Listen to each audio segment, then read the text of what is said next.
Start करेंगे GOC journal organic chemistry. और journal organic chemistry में हम लेते हैं electronic displacement effect. Electronic displacement effect क्या होता है? इलेक्ट्रॉन्स का एक ही मॉलिक्यूल के अंदर डिस्प्लेसमेंट की स्टडी को ही हम बोलते हैं इलेक्ट्रॉनिक डिस्प्लेसमेंट इफेक्ट। कि मॉलिक्यूल्स के अंदर इलेक्ट्रॉनों का डिस्प्लेसमेंट कैसे होता है, पार्शली होता है या कंप्लीटली होता है, उसी को हम एक्सप्लेन करेंगे। और हम यहाँ पर देखते हैं electronic displacement effect two type का होता है। एक होता है परमानेंट इफेक्ट और एक होता है टेम्परेरी इफेक्ट। परमानेंट इफेक्ट क्या होता है? जब कोई एक्सटर्नल रिएजेंट बाहर से डालो या मत डालो तो भी इफेक्ट ऑब्जर्व होगा, उसे हम बोलते हैं परमानेंट इफेक्ट। तो ये होता है in absence of external reagent. दूसरा आता है temporary effect. Temporary effect external reagent की प्रेजेंस में ही होता है।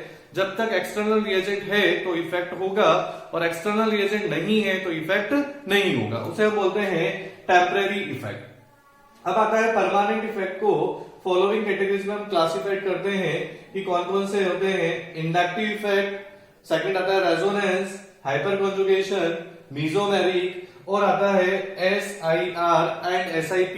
SIR की फुल फॉर्म होती है स्टेरिक इनहिबिशन इन रेजोनेंस और SIP होता है स्टेरिक इनहिबिशन इन प्रोटोनेशन, जो हम आगे पढ़ेंगे। नेक्स्ट आता है टेम्परेरी इफेक्ट और टेम्परेरी इफेक्ट में एक ही इफेक्ट आता है इलेक्ट्रोमेरिक इफेक्ट। ठीक है, हम स्टार्ट कर रहे हैं इंडक्टिव इफेक्ट। इंडक्टिव इफेक्ट क्या होता है?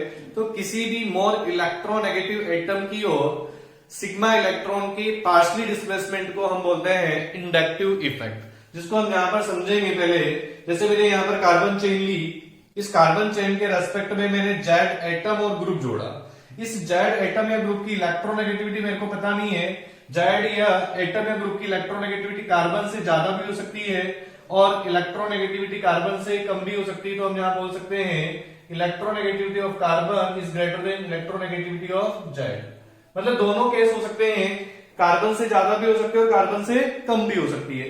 अगर कार्बन से ज्यादा होती है तो सी जेड बॉन्ड की सिग्मा इलेक्ट्रॉन, यहां पर मैंने शिफ्ट किया सी जेड बॉन्ड के सिग्मा इलेक्ट्रॉन जेड की ओर शिफ्ट होंगे। जेड पर पार्शियल नेगेटिव चार्ज आएगा, कार्बन पे पार्शियली पॉजिटिव चार्ज। अब इस कार्बन पर पॉजिटिव चार्ज आया तो इस कार्बन पर इलेक्ट्रॉन की डेफिशिएंसी हो गई, इलेक्ट्रॉन की कमी है। तो ये पास वाले कार्बन से इलेक्ट्रॉन्स विड्रॉ करेगा और ये पास वाला कार्बन फिर पास वाले कार्बन से इलेक्ट्रॉन विड्रॉ करेगा। तो इस तरह से यहां पर पॉजिटिव चार्ज जनरेट होगा और 4 कार्बन एटम पर इसका इफेक्ट 0 हो जाता है, जो कि हम आगे देखेंगे, भी बताता हूं। इसके बाद नेक्स्ट नीचे आते हैं हम। तो अगर यहां पर electronegativity of carbon is greater than electronegativity of Z, carbon और जेड में अगर कार्बन की इलेक्ट्रोनेगेटिविटी ज्यादा है तो कार्बन इलेक्ट्रॉन्स विड्रॉ करेगा, तो कार्बन पर पार्शियल नेगेटिव चार्ज आएगा और जेड पर पार्शियली पॉजिटिव चार्ज। तो इस तरह से हम इसकी डेफिनेशन दे सकते हैं कि यह कार्बन चेन के अलोंग मोर इलेक्ट्रोनेगेटिव एटम की ओर सिग्मा इलेक्ट्रॉन्स के पार्शियली डिस्प्लेसमेंट को ही हम क्या बोलते हैं? Inductive effect. चाहे वो जेड हो चाहे वो कार्बन हो, जिसकी इलेक्ट्रोनेगेटिविटी ज्यादा होगी उसी की ओर सिग्मा इलेक्ट्रॉन का पार्शियली डिस्प्लेसमेंट होगा। और मैंने यहाँ पर डेफिनेशन भी लिखी है, partially displacement of sigma electron along the carbon chain towards more electronegative atom is known as a inductive effect। अब आता है कि इंडक्टिव इफेक्ट के फीचर्स क्या क्या होते हैं या मेन पॉइंट्स क्या क्या हैं। तो सबसे फर्स्ट पॉइंट है इसका, ये एक परमानेंट इफेक्ट होता है। ये कौन सा इफेक्ट होता है? परमानेंट इफेक्ट होता है। कोई एक्सटर्नल रिएजेंट डालने की जरूरत नहीं है, मॉलिक्यूल में ऑटोमेटिक होगा जब जब भी इलेक्ट्रोनेगेटिविटी डिफरेंस होगा। जहां पर इलेक्ट्रोनेगेटिविटी डिफरेंस होगा तो मोर इलेक्ट्रोनेगेटिव एटम की ओर सिग्मा इलेक्ट्रॉन का पार्शियली डिस्प्लेसमेंट होगा, इसलिए हम इसको बोल सकते हैं कि एक परमानेंट इफेक्ट होता है। सेकंड ये होता है वीक इफेक्ट होता है, क्योंकि इसमें सिग्मा इलेक्ट्रॉन पार्टिसिपेट करते हैं जो दो एटम के बीच में टाइटली बॉन्डेड होते हैं, जिनको शिफ्ट करना या खिसकाना बहुत टिपिकल होता है। इसलिए ये इफेक्ट बहुत कम देखने को मिलता है, इसलिए हम इसको बोलते हैं it is a weak effect. तीसरा होता है ये डिस्टेंस पर डिपेंड करता है। जैसे यहां पर ये जेड और कार्बन के बीच की डिस्टेंस अगर लेते हैं फर्स्ट कार्बन की, तो यहां पर डिस्टेंस होती है D1। अगर सेकंड के बीच में बात करें तो डिस्टेंस बढ़ गई, थर्ड कार्बन के बीच में देखें तो वो डिस्टेंस बढ़ गई। तो डिस्टेंस इंक्रीज होती जा रही है और डिस्टेंस अगर इंक्रीज हो रही है तो जेड का फर्स्ट कार्बन पर इफेक्ट 100% लगेगा, सेकंड कार्बन पर उसका 10% ही इफेक्ट आता है। केवल अगर यहाँ पर 100 है तो यहाँ पर 10 ही चार्ज आएगा और 10 का आगे 10% ही ट्रांसफर होता है, तो यहाँ पर 1 आएगा और 1 का 0.1 होगा। तो जैसे जैसे डिस्टेंस बढ़ती जाती है वैसे वैसे इंडक्टिव इफेक्ट कम होता जाता है और 4 कार्बन एटम पर इसका इफेक्ट 0 हो जाता है। तो इस तरह से यह डिस्टेंस पर डिपेंड करता है, डिस्टेंस डिपेंडिंग इफेक्ट है। उसके बाद में आता है next, I effect of hydrogen atom is considered as a 0। Carbon और हाइड्रोजन की इलेक्ट्रोनेगेटिविटी डिफरेंस न के बराबर होता है, इसलिए हम हाइड्रोजन का आई इफेक्ट 0 कंसिडर करते हैं।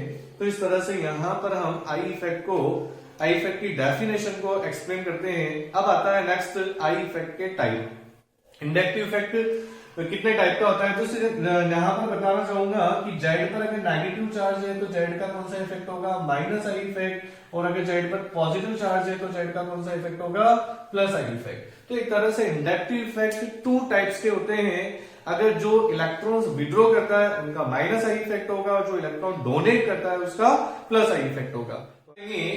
कि इंडक्टिव इफेक्ट का रीजन क्या है, कॉजेज ऑफ इंडक्टिव इफेक्ट क्यों जनरेट होता है। तो यहां पर जहां जहां इलेक्ट्रोनेगेटिविटी डिफरेंस होगा, इलेक्ट्रोनेगेटिविटी डिफरेंस, वहां वहां आई इफेक्ट जनरेट होगा। वहां पर सिग्मा इलेक्ट्रॉन्स का ट्रांसफर मोर इलेक्ट्रोनेगेटिव एटम की ओर होगा। उसके बाद में चेंज इन हाइब्रिडाइजेशन। हाइब्रिडाइजेशन का इलेक्ट्रोनेगेटिविटी से क्या रिलेशन है, तो हम यहां पर percentage of S character directly proportional होता है इलेक्ट्रोनेगेटिविटी के। जैसे जैसे अगर एस कैरेक्टर बढ़ेगा वैसे वैसे इलेक्ट्रोनेगेटिविटी क्या होगी, बढ़ेगी। तो यहाँ पर सबसे ज्यादा अगर sp कार्बन में देखें तो 50% एस कैरेक्टर है, sp2 में 33% और sp3 में 25%। तो एस कैरेक्टर इंक्रीज होने के साथ साथ इलेक्ट्रोनेगेटिविटी इंक्रीज होती है, इसलिए sp कार्बन की सबसे ज्यादा होगी, फिर sp2 की कम, sp3 की और कम। यहां पर मैंने इलेक्ट्रोनेगेटिविटी का ऑर्डर लिखा है। उसके बाद आता है नेक्स्ट इंडक्टिव इफेक्ट के टाइप। तो मैंने तुम्हें पहले बताया था जैसे कि जेड पर अगर पॉजिटिव चार्ज है तो जेड का प्लस आई इफेक्ट होगा और जेड पर अगर नेगेटिव चार्ज है तो जेड का माइनस आई इफेक्ट होगा। तो इससे हम यह बता सकते हैं कि इंडक्टिव इफेक्ट 2 टाइप का होता है, और 2 टाइप में एक तो होता है माइनस आई इफेक्ट और एक होता है plus I effect. Minus I effect की मैं डेफिनेशन अगर देना चाहूं तो वह ग्रुप जो सिग्मा इलेक्ट्रॉन्स को कार्बन चेन से विड्रॉ करते हैं उन्हें हम बोलते हैं माइनस आई ग्रुप, और वह माइनस आई इफेक्ट शो करते हैं। इसी तरह से प्लस आई इफेक्ट क्या होता है, तो वह ग्रुप जो कार्बन चेन के रेस्पेक्ट में सिग्मा इलेक्ट्रॉन डोनेट करते हैं तो उन्हें हम बोलते हैं प्लस आई ग्रुप, और वह कौन सा इफेक्ट शो करेंगे, प्लस आई इफेक्ट। तो इस तरह से हम बता सकते हैं कि माइनस आई इफेक्ट और प्लस आई इफेक्ट क्या होता है, तो इलेक्ट्रॉन विड्रॉविंग ग्रुप जो भी होंगे वो सब आएंगे माइनस आई इफेक्ट के अंदर। इलेक्ट्रॉन विड्रॉविंग ग्रुप यहां पर ले सकते हैं विड्रॉविंग ग्रुप, और इसमें आते हैं इलेक्ट्रॉन डोनेटिंग ग्रुप। इसके अंदर आएंगे इलेक्ट्रॉन डोनेटिंग ग्रुप, यहां पर इलेक्ट्रॉन डोनेटिंग ग्रुप। उसके बाद में हम लेते हैं कि जिसकी इलेक्ट्रोनेगेटिविटी जितनी ज्यादा होगी उसका माइनस आई इफेक्ट उतना ही ज्यादा होगा। मेरे को बताओ फ्लोरीन, क्लोरीन, ब्रोमीन और आयोडीन में सबसे ज्यादा माइनस आई इफेक्ट किसका होगा, फ्लोरीन का, फिर क्लोरीन का, फिर ब्रोमीन का, फिर आयोडीन का।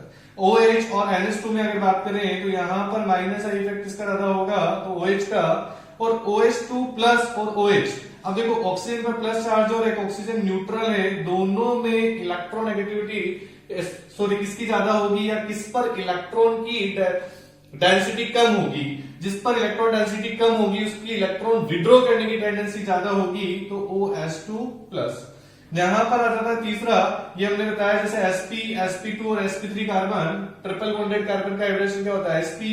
तो यहां पर हम बोल सकते हैं ये sp होता है, ये sp2 है और यह sp3 है। तो सबसे ज्यादा इलेक्ट्रोनेगेटिविटी होती है sp की, फिर sp2 की, फिर sp3 की। तो यहाँ पर माइनस आई इफेक्ट का ऑर्डर क्या होगा, यह। उसके बाद मैंने एक कंप्लीट माइनस आई इफेक्ट का ऑर्डर लिखा है, जैसे कि यहाँ पर NF3 प्लस, NR3 प्लस और NH3 प्लस, जितने भी विकारी हैं जिनके पास इलेक्ट्रॉन की डेफिशिएंसी है, पॉजिटिव पॉजिटिव पॉजिटिव चार्ज वालों का माइनस आई इफेक्ट सबसे ज्यादा होगा।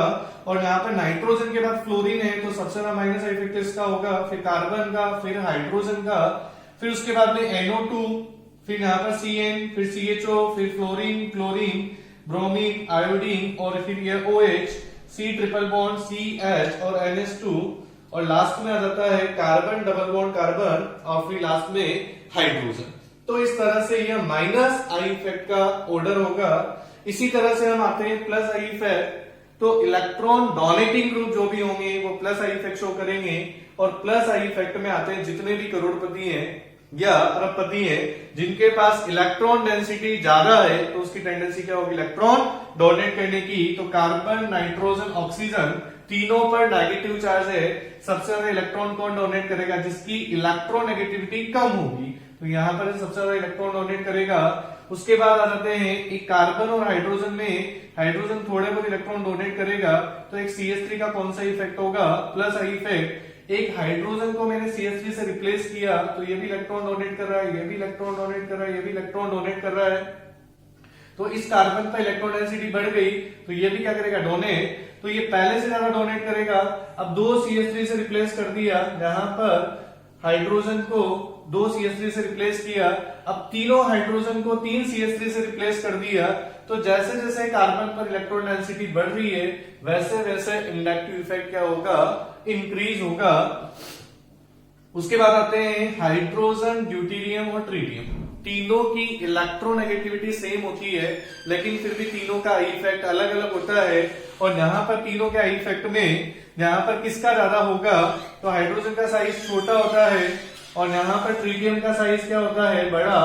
तो न्यूक्लियस से इलेक्ट्रॉन्स का अट्रैक्शन कम होगा, इसलिए ट्रिटियम का प्लस आई इफेक्ट क्या होता है ज्यादा होता है। और हम वो का वही वापस ऑर्डर लिखें तो मैंने यहाँ पर लिख रखा है सबसे ज्यादा CH2 का, फिर NH का, फिर ऑक्सीजन माइनस का, फिर यहाँ पर ये वाला ऑर्डर हो जाएगा इस तरह से, फिर टर्शरी कार्बन का, फिर सेकेंडरी का, फिर प्राइमरी का, फिर CH3 का, फिर ट्रिटियम, फिर ड्यूटेरियम और फिर प्रोटियम। तो इस तरह से हम यहाँ पर इंडक्टिव इफेक्ट को एक्सप्लेन कर सकते हैं।